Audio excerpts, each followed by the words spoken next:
I'm a son of that conflict, and I know exactly what's going on there, not only from the Palestinian point of view, but also from the Israeli point of view.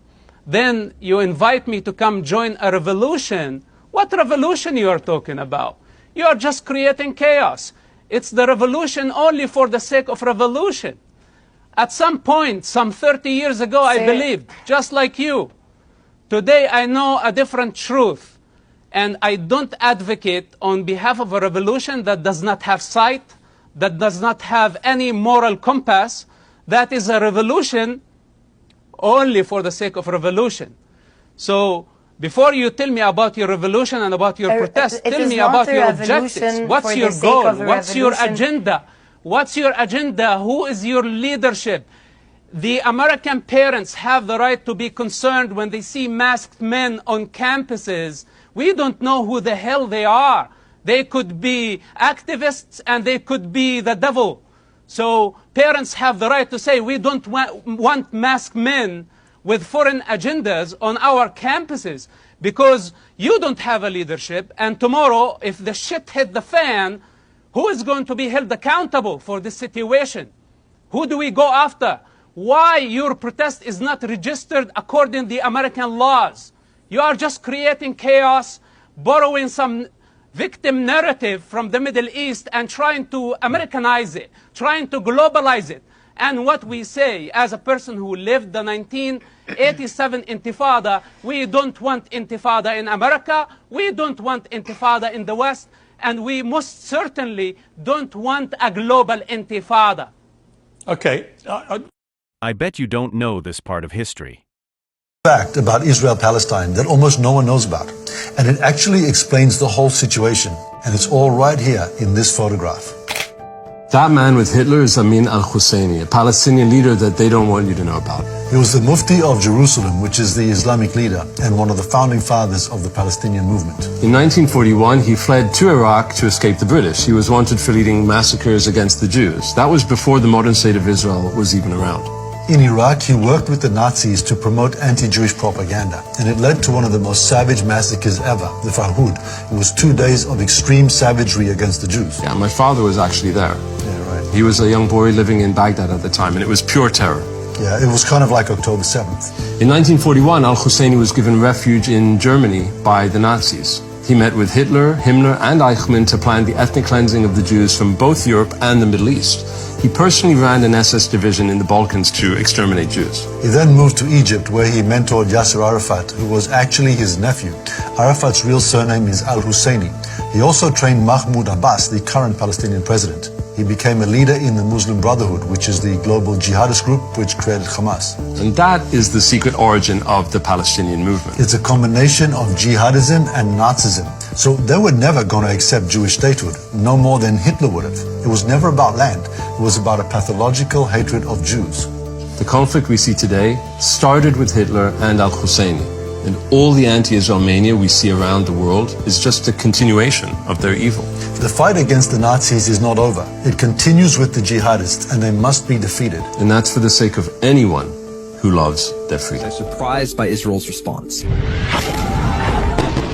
Absolutely. They have been so much more strategic and disciplined in the way that they're prioritizing targets and executing targets. Pearl Harbor, 15 times, 20 times worse per capita what happened on October 7th, except the people at Pearl Harbor were just attacked by planes. These people were raped and tortured, but it was 20 times the number in comparison. We dropped 2 atomic bombs on them, identifying military targets that you know are housing bad guys, and the bad guys are protecting themselves with civilians. That's the bad guys' fault. People are trying to create a moral equivalency to Israel's response to the terrorist attacks to Palestinians attacking the Israelis. The Palestinians were attacking specific civilian targets and then torturing them to find civilians, to torture, rape, and kill them. Israel is trying to find military strategic targets and attack those targets. Those are so dissimilar on the spectrum of what war looks like. They're on the opposite ends. Those who say Israel is apartheid state, listen to this.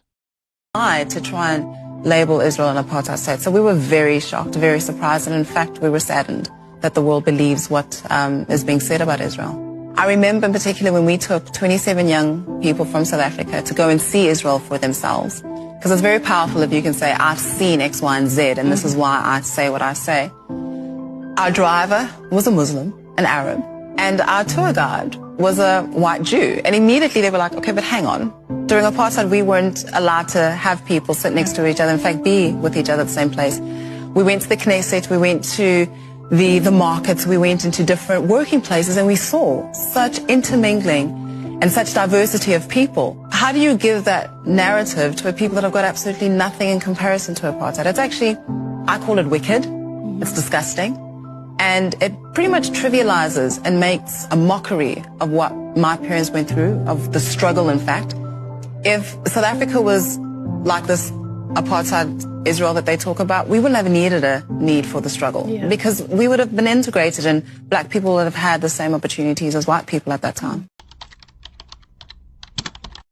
أقرأ اليهود بيحكوا لنا هدول غدارين وبيحكوا لنا إنه هدول بغدرونا هدول مش منيح إذا بطعن بدعس عليهم بيعلمونا إنه الأقصى إلنا وإلنا يعني الحق يعني إلنا فلسطين والأراضي كلها إلنا نعمل حرب إنه نفرجي اليهود إنه إحنا مش إنه إحنا مش شاطرين إحنا قوايا كمان بيعلمونا إن الصهيونية هم أعدائنا وهم أهم إشي لازم يسوي فيهم عملية. يعني إنهم بيعلمونا بالمدرسة إنهم إرهابيين عمل عمليات. كيف يعني؟ الدعس عمليات الدعس عمليات الطعن والاشتباك المسلح في المخيمات. إيش أكيد هدول العمليات ترفع الراس ولفلسطين. العمليات هاي تاعت الدعس والسكاكين هاي إشي بيرفع الراس لفلسطين. إذا بدك بطلع بستشهد عادي. في ناس بحبوا فلسطين بدهم يحاربوا وبضحوا بدمهم عشان فلسطين. أنا بدي أهزمهم بالحرب. بدي أهزمهم.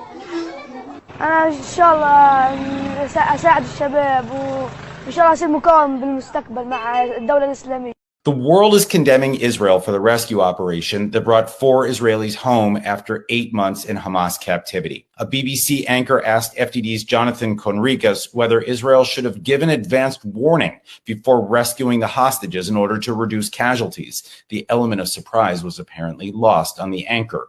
Curious, did she ever ask whether Hamas should have notified Israelis before its slaughter on October 7th? Then MSNBC's Ayman Moaddin asked his viewers how many Palestinian fatalities would be fair for Israel to recover 4 hostages. Really, Ayman? Let me know how that math works. The EU's foreign policy chief, Joseph Borrell, went all the way, condemning Israel for the rescue mission because civilians were reportedly killed. Israel's enemies are deliberately ignoring how this war began. They're also pretending to not understand how wars work. These people are condemning Israel for the crime of fighting back in a war that it neither started nor wanted, and they want to enshrine this asininity through lawfare at the ICC and the ICJ. Then there's the UN, which just blacklisted Israel for crimes against children. Never mind that a Hamas tunnel was just found under a little girl's bed in Gaza. If it wasn't clear before, it is now. This is a coordinated campaign to pressure Israel to stop defending itself. And if you know anything about Israel, you know this campaign won't work, but costs will accrue. How much political, diplomatic, and economic damage is Israel willing to absorb to defend itself?